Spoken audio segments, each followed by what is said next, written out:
সহজ রাষ্ট্রবিজ্ঞানে সকলকে স্বাগতম। আজকে আমরা পড়ব ফ্রেডরিক উইনস্লো টেলরের অ্যাডমিনিস্ট্রেটিভ থিঙ্কিং সম্বন্ধে। চলো দেখে নিই আজকের ভিডিওর কন্টেন্ট কি রয়েছে। প্রথমে আমরা পড়ব তার ছোট্ট করে একটু লাইফ অ্যান্ড ওয়ার্কস সম্বন্ধে। এরপর আমরা জানবো সোলজারিং কি, তারপর দেখব তার সায়েন্টিফিক ম্যানেজমেন্ট থিওরি কি, এরপর আমরা দেখব তার মেন্টাল রেভলিউশন কি, ফাংশনাল ফরম্যানশিপ কি, তিনি যে গুড ফরম্যানশিপের নটি কোয়ালিটি দিয়েছেন তা আমরা জানবো। এর পাশাপাশি আমরা জানবো টেলরের যে এক্সেপশন প্রিন্সিপাল দিয়েছেন তার সম্বন্ধে। চলো শুরু করা যাক। Life and works. 1856 সালে মার্কিন যুক্তরাষ্ট্রের পেনসিলভেনিয়ার জার্মান টাউনে ফ্রেডরিক টেলর জন্মগ্রহণ করেছিলেন। 1873 সালে 18 বছর বয়সে তিনি এন্টারপ্রাইজ হাইড্রোলিক ওয়ার্কসে যোগ দেন এবং 4 বছর সেখানে তিনি বিনা বেতনে একজন শিক্ষানবিশ হিসাবে কাজ করেন। পরবর্তীতে 1878 সালে তিনি শ্রমিক হিসাবে মিডভেল স্টিল কোম্পানিতে কাজ করতে যান এবং পরে তিনি সেখানে গ্যাং বস, ফরম্যান, রিসার্চ ডিরেক্টর এবং অবশেষে 1884 সালে তিনি চিফ ইঞ্জিনিয়ার হন। এই গ্যাং বস বা ফরম্যানশিপ কি তা আমি ভিডিওর শেষে আলোচনা করেছি। এরপর 1890 সালে তিনি মেকানিক্যাল ইঞ্জিনিয়ারিং এ স্নাতকোত্তর ডিগ্রি লাভ করেছিলেন, অর্থাৎ MA পাস করেছিলেন। 1901 সাল থেকে তিনি 1915 সাল পর্যন্ত তিনি কাজ করেছিলেন তার মৃত্যু পর্যন্ত সায়েন্টিফিক ম্যানেজমেন্টের বিভিন্ন টেকনিকগুলি ডেভেলপ করার জন্য।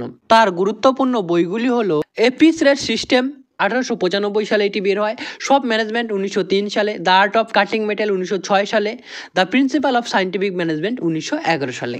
এবার আমরা দেখব সোলজারিং কি, তিনি সোলজারিং বলতে কি বুঝিয়েছেন। টেলর বলেন কর্মীরা তাদের সামর্থ্য থেকে অনেক কাজ কম করেন।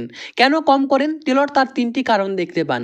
বেশি কাজ করলে বা বেশি উৎপাদন করলে কর্মীর কম প্রয়োজন পড়বে, তখন অনেক কর্মী ছাঁটাই হতে পারে। 2, যদি কোনো কর্মী বেশি কাজ করেন তবে তার মালিক তাকে কাজ বেশি করার জন্য কোনো বেশি অর্থ বা বোনাস টাকা প্রদান করেন না, এজন্য তিনি কম কাজ করেন। 3 নাম্বার, কাজের কোনো বৈজ্ঞানিক পদ্ধতি সে সময় ছিল না, অর্থাৎ রুল অফ থাম ছিল।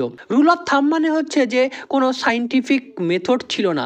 কর্মীরা ম্যানেজমেন্ট যা বুঝতেন, যা তাদের এক্সপিরিয়েন্স ছিল তার হিসাবেই তারা কাজ করতেন, কাজের পলিসি রুলস ঠিক করতেন। এর ফলে সময় ব্যয় হতো এবং সঠিক কাজ হতো না। এটা হচ্ছে সোলজারিং। এবার এই সোলজারিংয়ের 2টি টাইপ রয়েছে বলে টেলর মনে করেন। টেলর বলেন প্রথম সোলজারিংয়ের টাইপ হলো ন্যাচারাল সোলজারিং, অর্থাৎ কিছু কিছু কর্মী থাকে লেজিনেস বা ইনক্যাপাসিটি, এগুলো সব ন্যাচারাল সোলজারিংয়ের মধ্যে পড়বে। কোনো কর্মী অলস হন, কোনো কর্মীর মধ্যে অত সামর্থ্য থাকে না। কিভাবে এই ন্যাচারাল সোলজারিং ঠিক করা যাবে বা সমাধান করা যাবে? পুরস্কারের মাধ্যমে। একে সমাধান করার জন্য, এই ন্যাচারাল সোলজারিং সমাধান করার জন্য ম্যানেজমেন্টকে বিভিন্ন পুরস্কার বা শাস্তি প্রদানের ব্যবস্থা করতে হবে, যে তুমি যদি ভালো কাজ করো তবে তোমায় অনেক বোনাস দেওয়া হবে বা বেশি অর্থ প্রদান করা হবে, বেশি পুরস্কার দেওয়া হবে, না হলে তুমি কিন্তু ছাঁটাই হতে পারো। এভাবে কিন্তু ন্যাচারাল সোলজারিং ঠিক করা যায়। আরেকটি সোলজারিং আছে, সেটা হচ্ছে সিস্টেমেটিক সোলজারিং।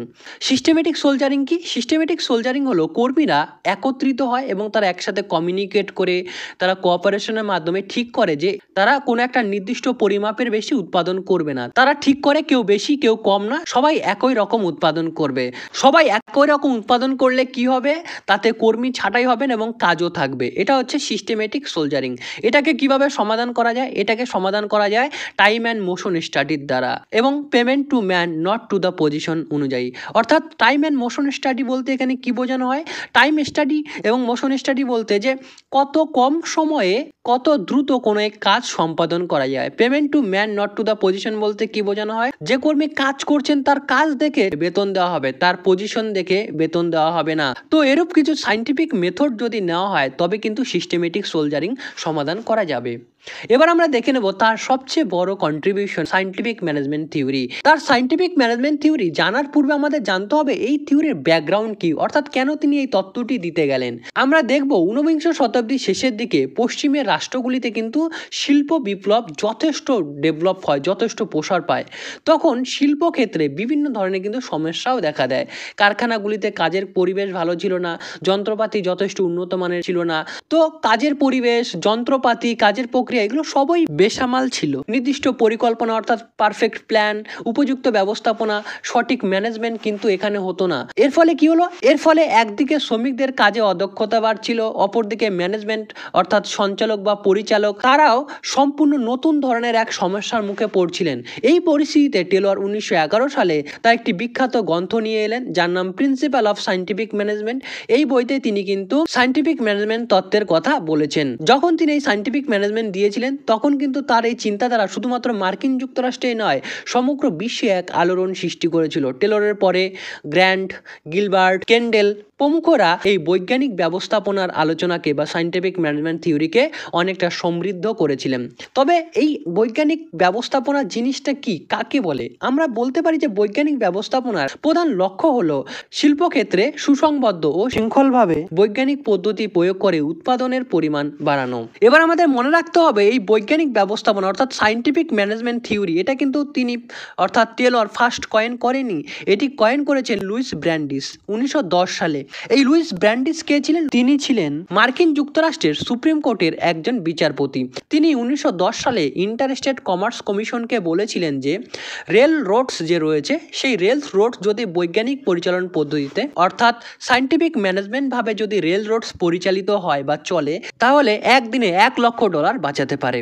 এরপর টেলর সায়েন্টিফিক ম্যানেজমেন্ট থিওরিকে এক অন্য পর্যায়ে নিয়ে যান এবং এক গুরুত্বপূর্ণ অবদান রাখেন। এবার আমরা জেনে নেই তার সায়েন্টিফিক ম্যানেজমেন্ট থিওরির যে মূল 4টি প্রিন্সিপাল বা মেইন যে বিষয়, সেই বিষয়গুলি কি? এক, development of true science of work. এখানে কি বলা হয় যে কোন একটি নির্দিষ্ট কাজের জন্য নির্দিষ্ট সময় নির্ধারণ করে দেওয়া থাকবে এবং পরিকল্পনা মাফিক দক্ষতার সাথে সেই কাজ করতে হবে। রুল অফ থাম অর্থাৎ কোনো পার্সোনাল জাজমেন্ট আইডিয়া এমন নয়, বৈজ্ঞানিক পদ্ধতি অনুসরণ করে কোনো কাজ করা হবে। এবার আমরা দেখে নেই তার সেকেন্ড প্রিন্সিপাল কি। সেকেন্ড প্রিন্সিপাল হলো recruiting and training employees in a scientific manner. অর্থাৎ এখানে বলা হয় যে কর্মীদের বিজ্ঞানসম্মত উপায়ে নিয়োগ করা ও তাদের প্রশিক্ষণ দেওয়া। কর্মীদের বিজ্ঞানসম্মত উপায়ে নিয়োগ করতে হবে অর্থাৎ সঠিক কর্মীদের সঠিক কাজে নিয়োগ করা। যে কর্মী যে কাজে স্পেশালাইজড তাকে সেই পজিশনে নিয়োগ করতে হবে এবং তাদের প্রশিক্ষণের ব্যবস্থা করা, কর্মীদের প্রশিক্ষণ দেওয়া যাতে সে আরও দক্ষ হয়ে উঠতে পারে, আরও ভালো করে কাজ করতে পারে। এটি হলো সেকেন্ড প্রিন্সিপাল। থার্ড প্রিন্সিপাল কি? Cooperation between managers and workers. Manager এবং কর্মীদের মধ্যে সহযোগিতা। ম্যানেজমেন্ট এবং কর্মীদের মধ্যে সহযোগিতা থাকলে তাদের মধ্যে একটা বিশ্বাস বা আস্থা জন্মাবে। কর্মী ম্যানেজারকে বিশ্বাস করবেন এবং ম্যানেজার কর্মীদের বিশ্বাস করবেন। যখন এই বিশ্বাস জন্মাবে তখন কিন্তু কর্মী তার দক্ষতা অনুযায়ী তার যে ভেতরে ইনার পোটেনশিয়াল ছিল সেই ইনার পোটেনশিয়াল কিন্তু সে বাইরে বের করতে পারবে। সে কিন্তু বেশি ভালো করে আরও কাজ করতে পারবে। তার পোটেনশিয়াল সে কিন্তু অর্গানাইজেশনে ইউজ করতে পারবে বা ইউটিলাইজ করতে পারবে। তো এই বিশ্বাস বা আস্থা থাকলে দক্ষতা বাড়বে এবং কাজের পরিবেশে উন্নত হবে। এভাবে কাজ করলে মালিক এবং শ্রমিক উভয়েরই কিন্তু উপার্জন বাড়বে। ফোর্থ প্রিন্সিপাল আমরা দেখে নেই কি। ফোর্থ প্রিন্সিপাল হলো distribution of work and responsibilities between managers and employees. এখানে কি বলা হয় যে ম্যানেজার এবং কর্মীদের মধ্যে কাজ ও দায়িত্বের সমান বন্টন করা। ম্যানেজমেন্ট যে কাজটি করতে দক্ষ তা তারা করবে এবং কর্মীরা তাদের দক্ষতার কাজগুলি করবে। দুজনেই তাদের কাজ ও দায়িত্ব সমানভাবে পালন করবে। এর ফলে কিন্তু অর্গানাইজেশনের উৎপাদন বাড়বে। এই হলো টেলরের সায়েন্টিফিক ম্যানেজমেন্ট থিওরি। তাহলে আমরা কি দেখলাম? একটি হলো কার্যক্ষেত্রে বৈজ্ঞানিক পদ্ধতি প্রয়োগ, কর্মীদের বিজ্ঞানসম্মত উপায়ে নিয়োগ ও প্রশিক্ষণ, ম্যানেজার ও কর্মীদের মধ্যে সহযোগিতা, ম্যানেজার ও কর্মীদের মধ্যে কাজ ও দায়িত্বের সমান বন্টন।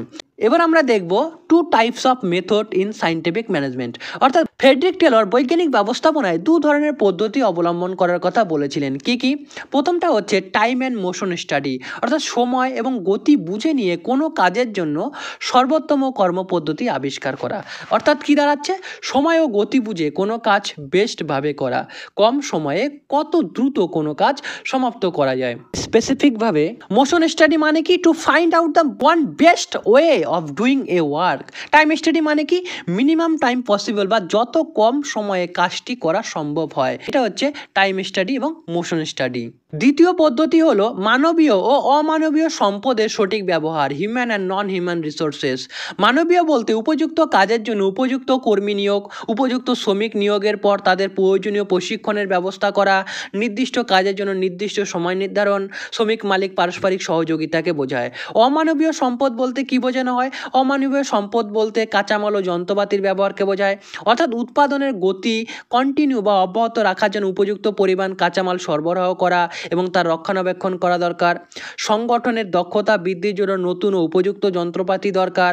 এছাড়াও নন হিউম্যান রিসোর্সের মধ্যে রয়েছে যে সংগঠনের কর্মস্থলে বা অর্গানাইজেশন যেখানে কাজ করা হচ্ছে সেই কর্মস্থলে পর্যাপ্ত আলো, বাতাস, খাবার ও পানীয় জলের বন্দোবস্ত করা, অর্থাৎ কাজের পরিবেশ ঠিক রাখা। এবার আমরা পড়ব টেলরের মেন্টাল রেভলিউশনের ব্যাপারে। ওয়ার্কার এবং ম্যানেজমেন্টকে বুঝতে হবে যে তাদের মূল লক্ষ্য হলো বা মূল মোটিভ হলো অর্গানাইজেশনকে সাকসেসফুল ও এফিশিয়েন্ট করে তোলা। সাধারণত কি হয়, কোনো কর্মী ভাবেন যে আমি কেন বেশি উৎপাদন করব, ম্যানেজমেন্ট ভাবেন যে আমি কর্মীকে দিয়ে বেশি খাটিয়ে নেব। টেলর এমনটা করতে মানা করেন। টেলর বলেন যে অর্গানাইজেশন তখনই সাকসেসফুলভাবে রান করতে পারবে যখন ম্যানেজমেন্ট এবং কর্মীদের মধ্যে কোনো কনফ্লিক্ট থাকবে না। অর্গানাইজেশন তখনই এফিশিয়েন্ট হবে, সাকসেসফুল হবে যখন দুজনের মধ্যে সহযোগিতা থাকবে। এটা মনে রাখতে হবে যে দুজনের দ্বারা দুজনেই লাভবান হবে। কর্মী কখনোই ভাববে না যে সে কম কাজ করলে তার লাভ হবে, এবং ম্যানেজমেন্টও ভাববে না যে সে বেশি লাভ নিলে অর্গানাইজেশন লাভবান হবে, তা নয়। কর্মী এবং ম্যানেজমেন্ট তারা তাদের নিজেদের লাভের কথা ভাববে না, তারা ভাববে কিভাবে অর্গানাইজেশনকে আরও সাকসেসফুল করা যায়। অর্থাৎ দুজনের মধ্যে সহযোগিতা, দুজনের মধ্যে কোঅপারেশন, কনফ্লিক্ট বা দ্বন্দ্বের পরিবর্তে একে অপরের প্রেরণা হবে যাতে অর্গানাইজেশন আরও ভালোভাবে রান করতে পারে, আরও লাভ হয়। তার জন্য একে অপরের সহযোগিতা দরকার, দুজনের মধ্যে দ্বন্দ্ব নয়। এটা হচ্ছে তার মেন্টাল রেভলিউশন। এবার আমরা দেখব ফাংশনাল ফরম্যানশিপের ব্যাপারে। ফরম্যানশিপ মানে সুপারভাইজার। টেলর 8 ধরনের ফাংশনাল ফরম্যানশিপের কথা বলেছেন, বা 8 জন স্পেশালাইজড সুপারভাইজারের কথা বলেছেন। 4 জন প্ল্যানিং এর ক্ষেত্রে এবং 4 জন এক্সিকিউশনের ক্ষেত্রে। টেলর বলছেন যে একজন কর্মীর পেছনে 8 জন সুপারভাইজার থাকবে, 4 জন প্ল্যানিং এবং 4 জন প্ল্যানিং এক্সিকিউশন করবে। তো আমরা দেখে নেই যে 4 জন প্ল্যানিং সুপারভাইজার কারা কারা। টেলর একে প্ল্যানিং বসও বলেছেন। প্ল্যানিং বসেস কে কে? তিনি বলছেন যে প্রথম হচ্ছে রুট ক্লার্ক। এর কাজ কি? কাজে নিরীক্ষণ করা, কাজ সমীক্ষা করা এবং সর্বোৎকৃষ্টভাবে সেই কাজ করার পন্থা নির্ণয় করা। 2 নম্বর হচ্ছে ইনস্ট্রাকশন কার্ড ক্লার্ক, কাজের বিবরণী এবং নকশা পরীক্ষা করা। 3 হচ্ছে টাইম ক্লার্ক, বেতন ও লিখিত প্রতিবেদন প্রস্তুত করেন ইনি।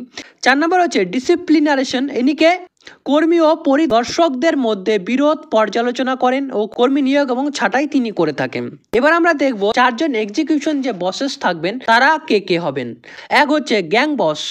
এর দায়িত্ব হলো, এই গ্যাং বসের দায়িত্ব হলো কাজ নিশ্চিত করা ও কর্মীদের নির্দেশ প্রদান করা, সংগঠনকে গতিশীল রাখা।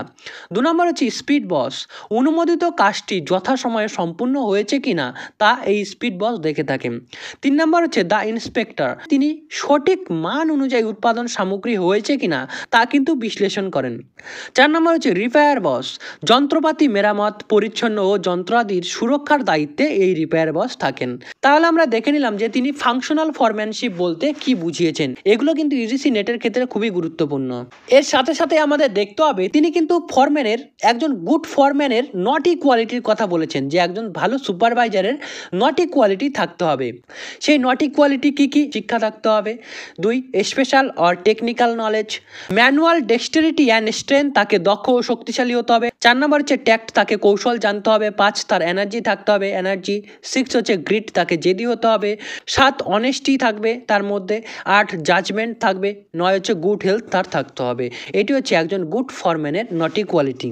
এবার আমরা জানবো এক্সেপশন প্রিন্সিপাল। টেলরের এক্সেপশন প্রিন্সিপাল কি? টেলর বলেছেন ম্যানেজমেন্ট শুধু 2টি এক্সেপশন বিষয় দেখবে। ম্যানেজমেন্ট সবসময় কর্মীর পেছনে লেগে থাকবে না, কর্মী কত উৎপাদন করছে না করছে সেগুলো নিয়ে সবসময় মাথা ঘামাবে না। ম্যানেজমেন্ট কর্মীর উৎপাদনের ক্ষেত্রে 2টি বিষয় শুধুমাত্র দেখবে। যখন সেই কর্মী বেশি উৎপাদন করে ফেলবে তখন তাকে পুরস্কার দিতে হবে, তার জন্য ম্যানেজমেন্ট তখন নাক গলাবেন। এবং যখন কর্মী উৎপাদন করতে পারবে না, যা তাকে টার্গেট দেওয়া হয়েছে তা যখন তিনি উৎপাদন করতে পারবে না, তখন কিন্তু ম্যানেজমেন্ট নাক গলাবেন। অর্থাৎ ওয়ার্কার্স যখন আনএবল হবেন to meet the targets output, তখন কিন্তু তাকে পানিশমেন্ট দেবেন। আর যখন কর্মী তার উৎপাদন বেশি করবেন, এক্সেস উৎপাদন করে ফেলবেন, তখন কিন্তু তাকে বোনাস দেওয়া হবে। এবার দেখে নেই কয়েকটি ফ্যাক্ট। ফ্রেডরিক টেলরকে ফাদার অফ সায়েন্টিফিক ম্যানেজমেন্ট বলা হয়। তার সায়েন্টিফিক ম্যানেজমেন্ট তত্ত্ব টেলরিজম নামেও পরিচিত। তিনি একটি গুরুত্বপূর্ণ কনসেপ্ট দিয়েছিলেন যা হলো ইকোনমিক ম্যান। অর্থাৎ মানুষ একমাত্র অর্থের দ্বারাই মোটিভেশন হয় বলে তিনি মনে করেন, এবং মানুষ যখন বেশি অর্থ পাবে তখন সে বেশি উৎপাদন করবে, যখন বেশি অর্থ পাবে না তো উৎপাদন করবে না। মানুষ মোটিভেশন হয়, আগ্রহী হয় একমাত্র অর্থের দ্বারাই, এটি টেলর মনে করেন। এটি হচ্ছে টেলরের ইকোনমিক ম্যান তত্ত্ব। আশা করি ফ্রেডরিক টেলর ক্লিয়ার হয়ে গেল। টেলর যে বইগুলো লিখেছিলেন তার মধ্যে একটি গুরুত্বপূর্ণ হলো এ পিস রেট সিস্টেম। এই বইটি আমি বিস্তারিত আলোচনা করি আমার নেট সেটের ক্লাসে। Shop management, the art of cutting metal, এই বইগুলো নিয়েও আমি নেট সেটের ক্লাসে আলোচনা করি। যারা তোমরা নেট সেটের ক্লাস করতে চাও বা বিএমএ তে ভর্তি হতে চাও তারা এই নাম্বারে যোগাযোগ করতে পারো। ভিডিওটি ভালো লাগলে চ্যানেল সাবস্ক্রাইব করতে পারো, চ্যানেল শেয়ার করতে পারো। ধন্যবাদ।